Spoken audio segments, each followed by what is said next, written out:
All right, Representative Foley, we've had a very busy week in the House after a slow week last week.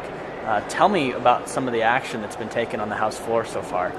Well, I'm glad you asked. It's been a very interesting week. This is the end of the time for committee reports to be passed out of the House committees so that the bill can go to the floor for amendment and eventual passage. Next week on Wednesday, February 3rd will be the last time that we can pass House bills over to the Senate. So there's a lot of activity in the next few days, and people ought to stay tuned in order to ascertain what's happening. We have had 391 House bills and joint resolutions, which are treated the same as a bill, filed in the House of Representatives, and as of today, only 50 bills have been passed from this House over to the Senate. I have authored two bills, 1315 and 1350, that have been heard in the House and are getting ready for amendment time or to be sent for third reading and final passage before Wednesday of next week. We have also had the privilege of being co-author of several bills that have passed the House. 4 more bills of which I am a co-author. Most of these bills that I get involved in deal with topics that have been on summer study committees or otherwise have had a lifetime of interest, including criminal law matters, probate, real estate and trust matters, technical matters really in a lot of ways. It's important, though, that we hear from constituents, and I have been real pleased with the returns on our survey, both by email and by snail mail, and I appreciate everybody who responded to that. In the next few weeks, we're going to have a lot of activity, and it will be intense. We have started with several extremely important bills that have passed the House and gone to the Senate, including one that will be on your ballot next November, and that's the bill affecting property tax caps. I supported that bill. I understand there are concerns about it.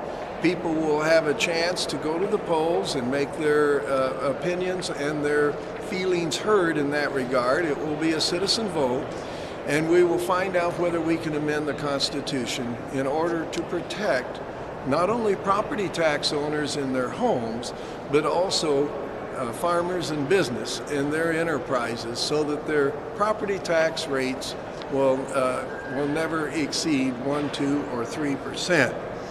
We've also had an ethics bill pass the House. I understand that there is a perception by many of you about unethical behavior in communication between lobbyists and legislators.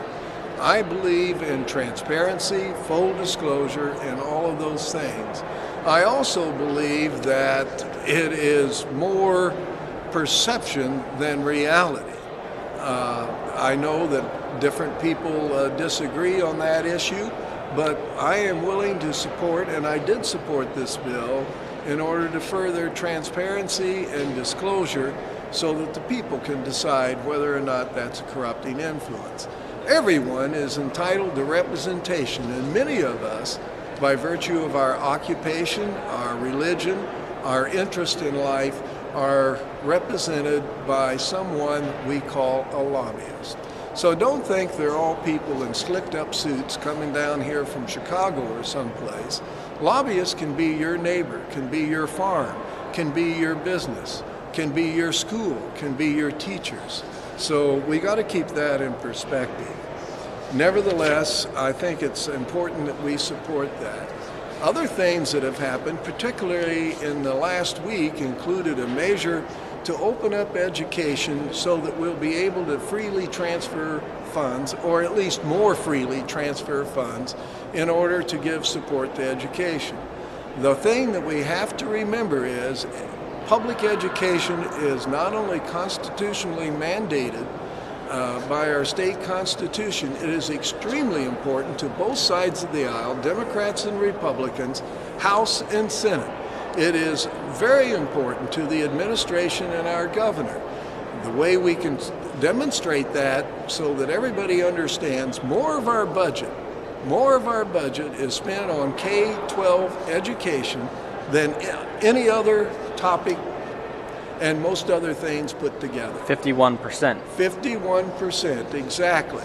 So we have a tremendous devotion to public education. Education support in Indiana is strong and not a partisan affair.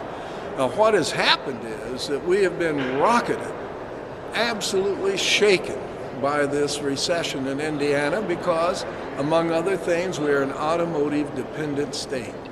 And what has happened? Our revenues have fallen like a rock in the pond. You must be realistic.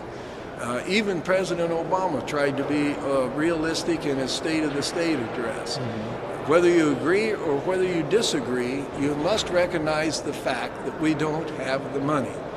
The administration has cut 20% out of state expenditures in other areas so that people are not getting raises. We have the lowest number of state employees since the 1980s.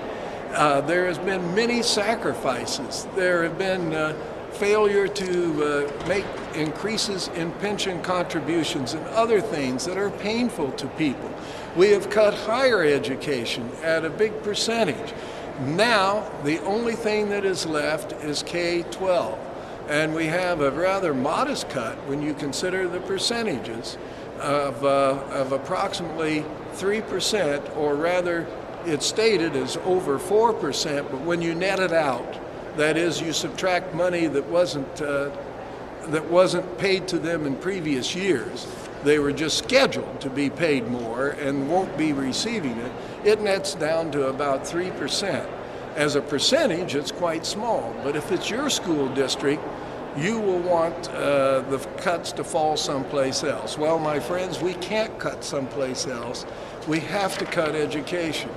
Perhaps it's no comfort to know that we are not laying off tens of thousands of people in Indiana because of these cuts. It may comfort you to know that other states are having to raise taxes and slash education spending, but it is real and it does hurt Hoosiers. Now, we are doing everything we can to fully fund education, and we will continue that. I urge you to contact me at my website, excuse me, my email site, which is h47@in.gov, G-O-V. Contact me. Let me know your views on these topics. It's important to all of us to hear from our constituents and how our actions affect you in your daily life. Thanks for listening.